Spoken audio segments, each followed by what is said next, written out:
My name is Stephanie Burleson, and this is my Health Behavior Change Project, a final analysis and reflection. Health behavior that I chose to focus on was beginning a stretching regimen. I've worked in dentistry for over a decade and have a lot of muscle stiffness in my neck, my shoulders, my back, my hips, and so it had been on my mind to start stretching as a preventative measure. And so I thought this was a good opportunity to become more organized in that and to create a regimen that I could follow.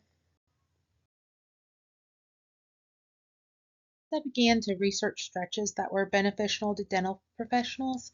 I got the idea to incorporate a group session into my weekly goals in order to just have some support, and also because, like I said, it's very common to have dental professionals with these kind of uh, stiffness muscle issues. I know for sure that I've had a couple of coworkers actually go through physical therapy and have some other issues that I felt like they would benefit from this as well. So here you'll see my SMART goal, how I elaborated on different aspects of that in order to make this a more achievable goal. Specifically, I set the goal of completing 3 to 4 weekly stretching sessions, including a 30-minute weekly session with my coworkers.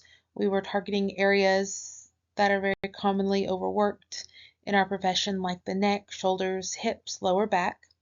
It was a measurable goal because I chose to track sessions and group participation each week. I checked in with my coworkers kind of pre-session, figured out what their issues were, where they were experiencing pain or discomfort, and then afterwards seeing how they felt after the stretches, um, and if what their discomfort levels were. It was achievable and that these were pretty simple, low pressure, equipment free, any fitness level pretty much could do these. I try to keep it to about 4 stretches per body area, holding for 15 to 30 seconds. I also tried find this to be a relevant goal. Like I said, it's a daily, pretty much a daily struggle of neck or back discomfort. I have episodes of hip discomfort that sometimes even turns into sciatica, that can be really disruptive in both my work and my home life.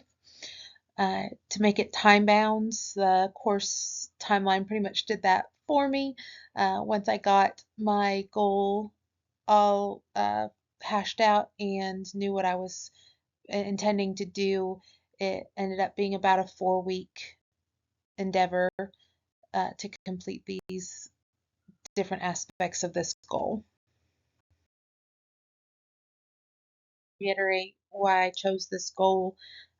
Essentially, just young or even my not as young coworkers, I've seen them all experience at least short-term muscle discomfort. Some people, as I said, even more extreme cases where they've had to go to physical therapy.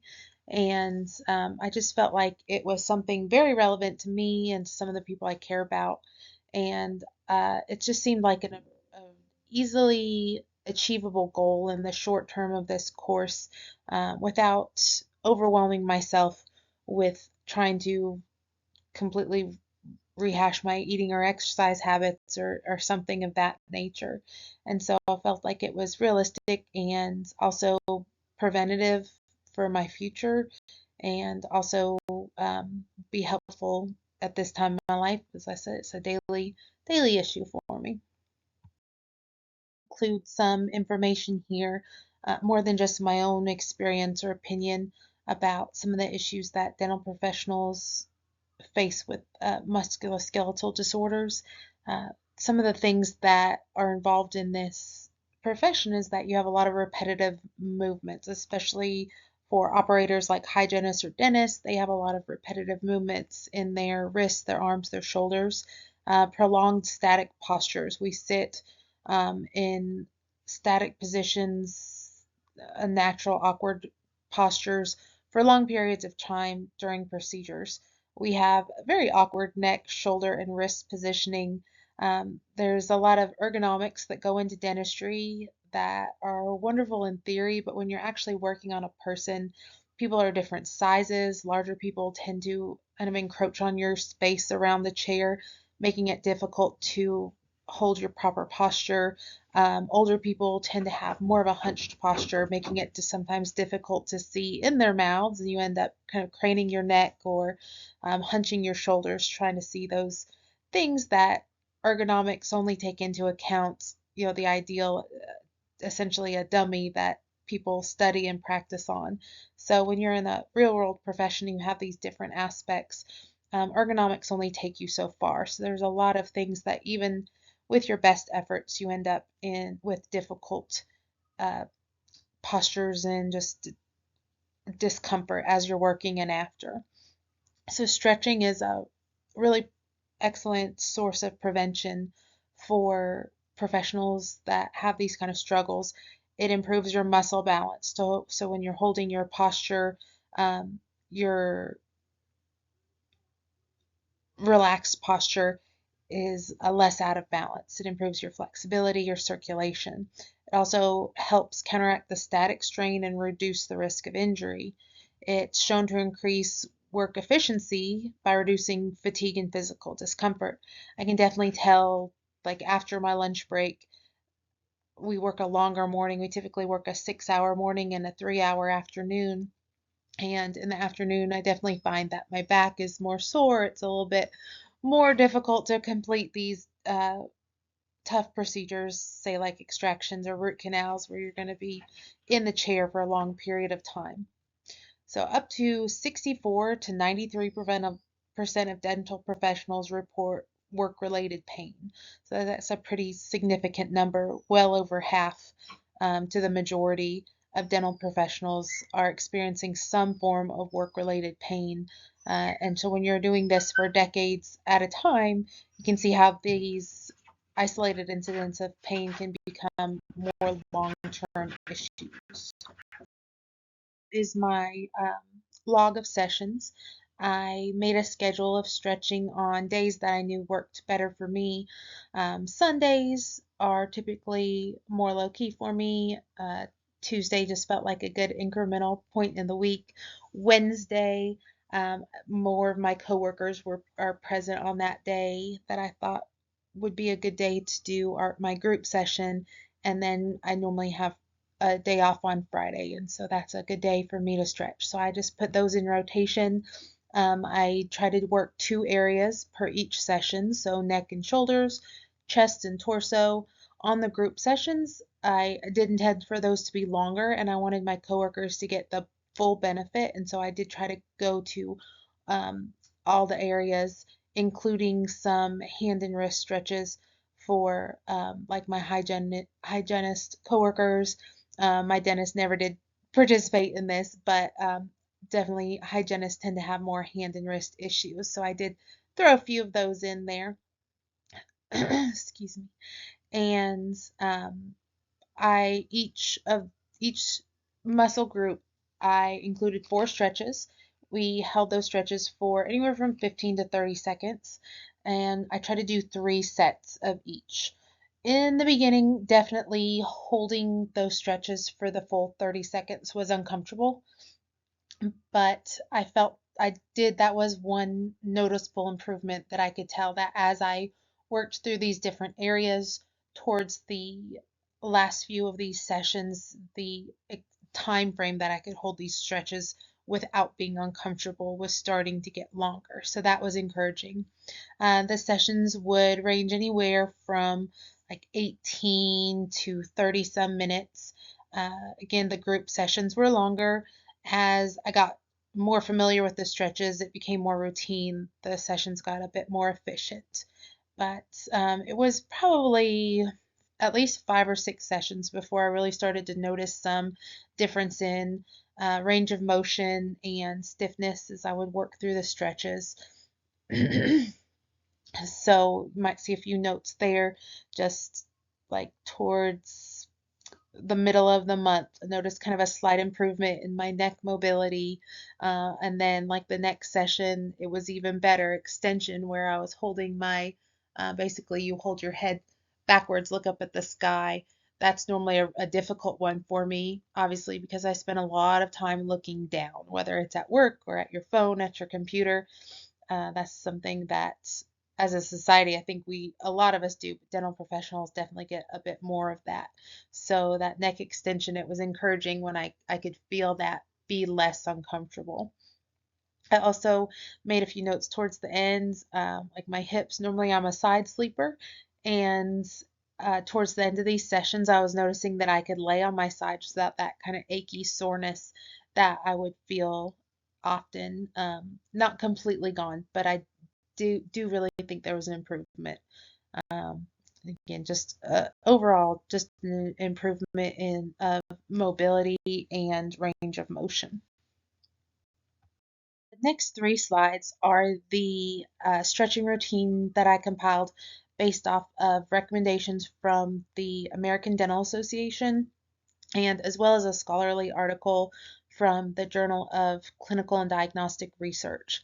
And some of these came from one or the other, some of them overlapped, and some of them I just added from experience or outside resources to kind of round out the routine, keep everything as a four stretch uh, routine. So I also felt like these were good stretches for people that were more of a beginner level for simplicity and also uh, somewhat easily modified if you didn't have a good range of motions. And I think that if the neck stretches look probably particularly simple, but I think if you would try these, you would probably be surprised at your range of motion or issues with range of motion. Because as I mentioned, we're a society of screens. We look down at our phones, we look down at our computers, and so I know that I had a coworker that went to physical therapy last summer for some neck issues, and her doctor and physical therapist explained to her that a lot of people are losing the strength in the muscles from the back of the head to the in between the shoulder blades that work to support the head and keep us upright because we spend so much time looking down. So these neck stretches, though they look very simple, you might be surprised how kind of uncomfortable they can be and the lack of motion, range of motion that's there if you hadn't tried them before. There's also the shoulders, the chest, back, torso, and hips. And again, those are all just coming from mostly from the American Dental Association and then the Journal of Clinical and Diagnostic Research, just to do some basic stretches and help with the discomfort and lack of range of motion.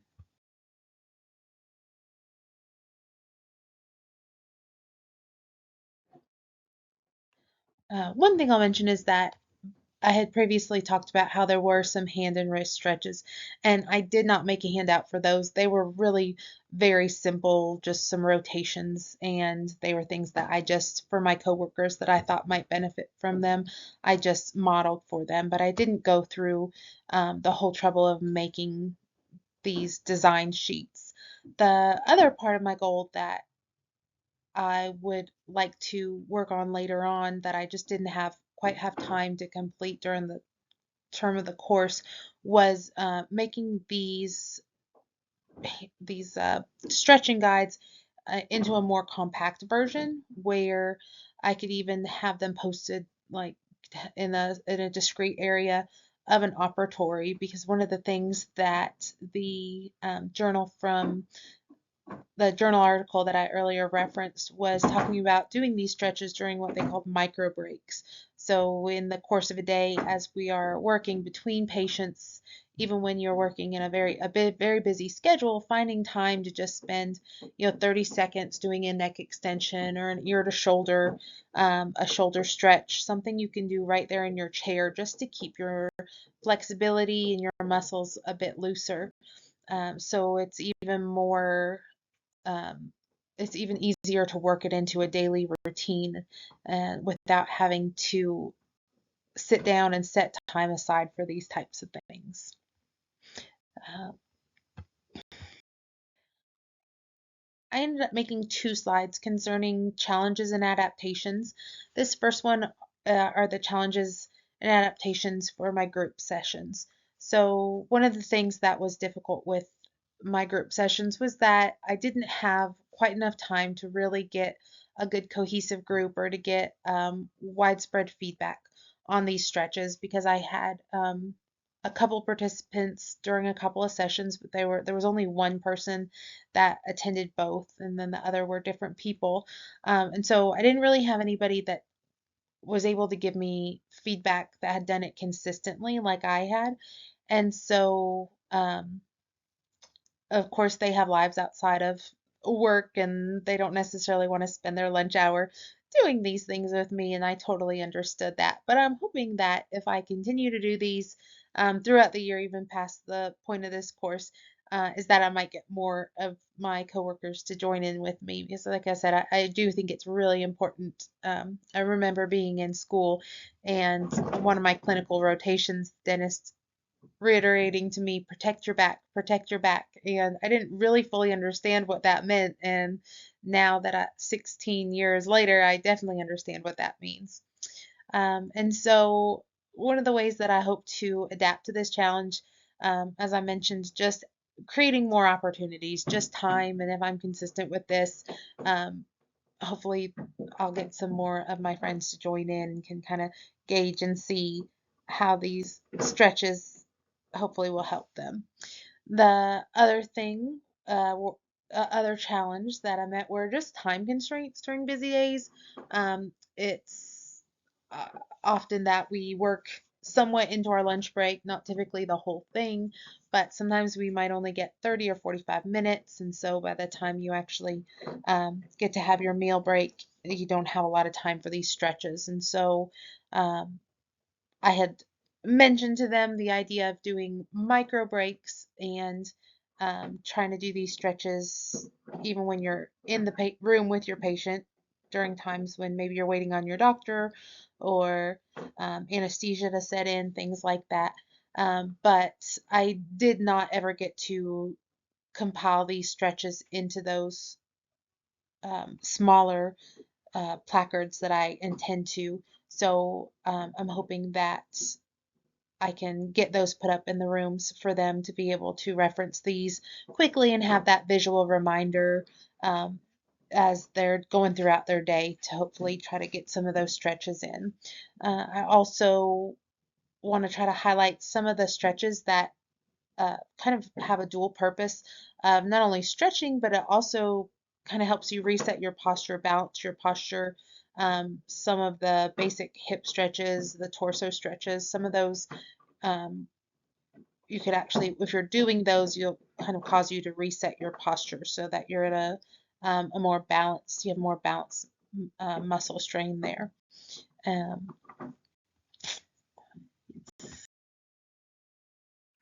so my next slide, here are my challenges and adaptations for more on a personal level.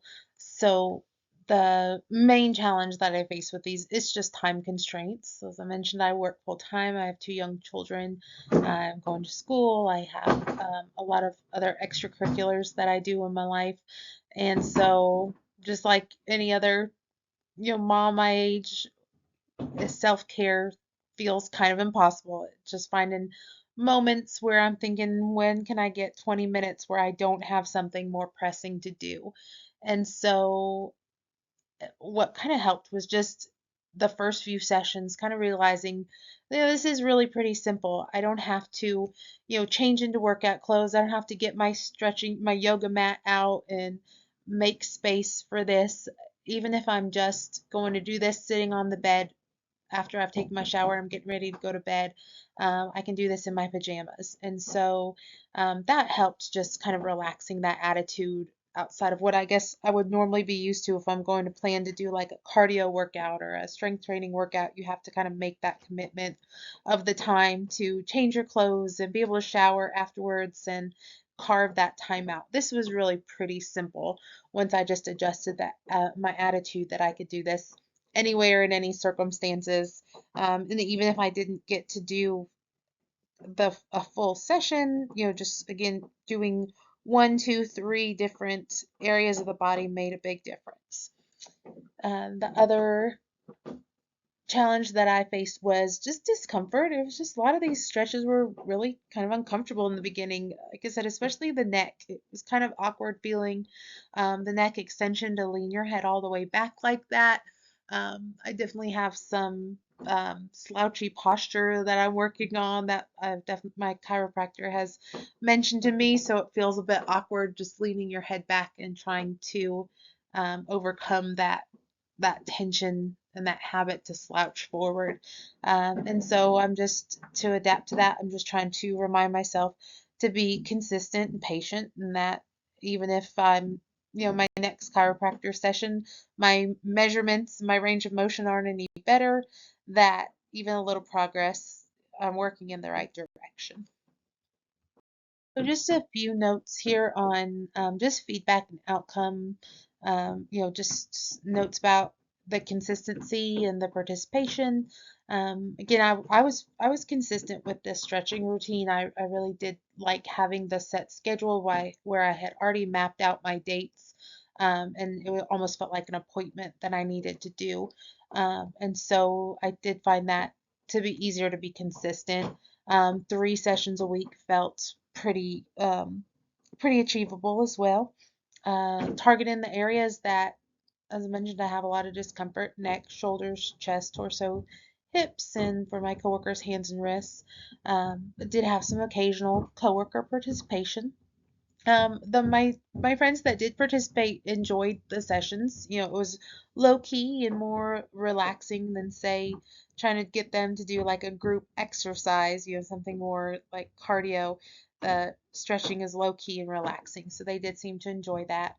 Kind of tracking some of the progress that I made towards the end, having that reminder when I would go back and look at my sessions that, oh, hey, yeah, this area hurt a little bit less last time, making some progress there. Um, and then it also just having the accountability that I had told my coworkers that I was going to do this group session with them on Wednesdays, I thought was good. It was kind of like, again, like making an appointment, and then on top of that, you have other people holding you accountable. Each session, as I mentioned, lasted somewhere as few as, I believe, about 18 minutes. The group sessions that where I tried to do all the different areas lasted as long as 34 minutes, but still, not a big time commitment. And they did, everything kind of became more efficient as I got used to the stretches. I noticed a gradual improvement in my neck mobility. Stretches, my back stretches the torso stretches did get easier just a few sessions in. Definitely felt some there. And then again, that note about my hips, less soreness, especially laying on my side, before finishing the overall rotation of the course. So just overall, just a notable improvement in mobility, even though this was a short session. I think if I did this on a long scale, if I took a 3 months of logs, I think it would be much more measurable differences. One thing about choosing this behavior too, the stretching, is that it's not quite like um, a measurable goal like a weight change or something concrete. It was more just a feeling and trying to remember how those areas felt prior. Again, I wish I had the tools like my chiropractor where you can measure the range of motion and things. That would have been interesting, but uh, nothing I can do about that. So just an overall improvement in how I felt. So just a final reflection here on this goal, this health change behavior that I set. I did just feel like it was a positive experience overall. It was good for my physical health. The stretching um, was just kind of a nice, relaxing, feel-good moment for just to have some peace in the evenings. My coworkers that participated, again, it was well received. And as I mentioned, there's a lot of ladies that I work with, I have worked with for many years, and I've seen some of the issues that they faced and they mean. And so I enjoyed sharing this health change behavior with them, and I hope to continue it on. This is just a picture of my friend Summer doing some of our stretches. Summer works up front mostly, and so she had just made this comment that I jotted down about how, even though she's not a clinical assistant, often anymore, still just the posture of constant holding the phone to your shoulder and looking down at your computer. She felt some improvement in that neck strain. She was my coworker that participated in the more than one session with me. So I was glad to hear that from her. So some final thoughts on this project and the idea that it was based on the trans-theoretical model and how people often cycle between the phases of this as they're working on creating a health behavior change. So with this, I feel like I'm mostly in the action stage, but there are some parts that I want to cycle back even as far as in the preparation stage as I kind of master these simple stretches that I started with and probably start adding some variation, some more difficult or advanced stretches. That kind of throws me a bit back into the preparation stage or even the pre-contemplation stage as I'm just kind of toying around with that idea.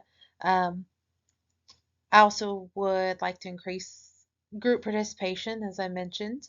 I would like to start falling into the maintenance phase of this, being consistent, doing this roughly 2 to 4 times a week.